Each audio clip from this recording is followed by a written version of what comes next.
Fanamby vaovao ao anatin'ny fanohizana ny asa efa natao teo aloha no apetraky ny ministry ny tontolo iainana vaovao Andriamatoa Beboarimisa Rahalava nandritra ny lanonana fifamindram-pahefana androany tolakandro teny Atsahavola.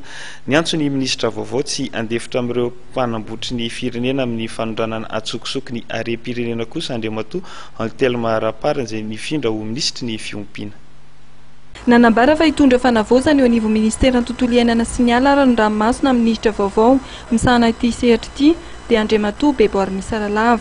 Raha vao tamin'ny voanandray fahefana izy androany dia nanamafy tamin'ny mpanao gazety fa anisan'ny fanamby napetraky ny filoham-pirenena ny fanalebiazana amin'ny valan-javaboary an-dranomasina ka antony nametrahana ny departemanta ranomasina eo anivon'ity ministera ity. Maro ny voalazan'ny ministra teo amin'ny asa miandry antsika. Izany dia isaorana manokana ny filoham-pirenena sy ny prime ministre nanome fatokisana ny tenako amin'izao adidy aman'andraikitra mavesatra izao.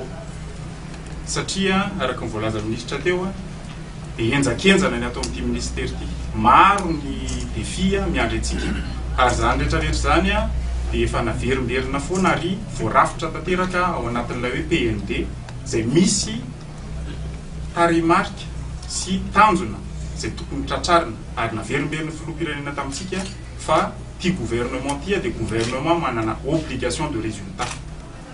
Nametrahana ny tenako teto izany dia noho ny asa izay efa vita nataon'ny ministra teo aloha ary hiezaka no tomba ezaka vaovao mba hanatanteraka an'izany tanjona izany mba tsy hatrarantsika ny défi izay fixen'ny filoham-pirenena.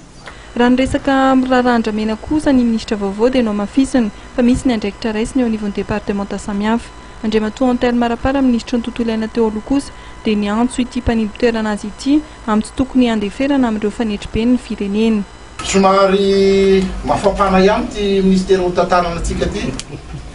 Betsaka ny fanenjehana, betsaka ny mety ho fanaratsiana fa ny azo lazaina dia hoe aza miemotra. Aza miemotra indrindra fa manoloana amin'ireo fanetri-be ny firenena, ireo mpanondrana tsokosoko ny harem-pirenena miteny atao kamba dia hoe vangoy. Fametrahana ny PACA dia tena manome lanja amin'ny fikajiana sy ny fikirakirana ny tontolo iainana sy ny harena azo avy amin'izany no anisan'ny fanamby miandry ity ministera ity amin'ity taona 2024 ity.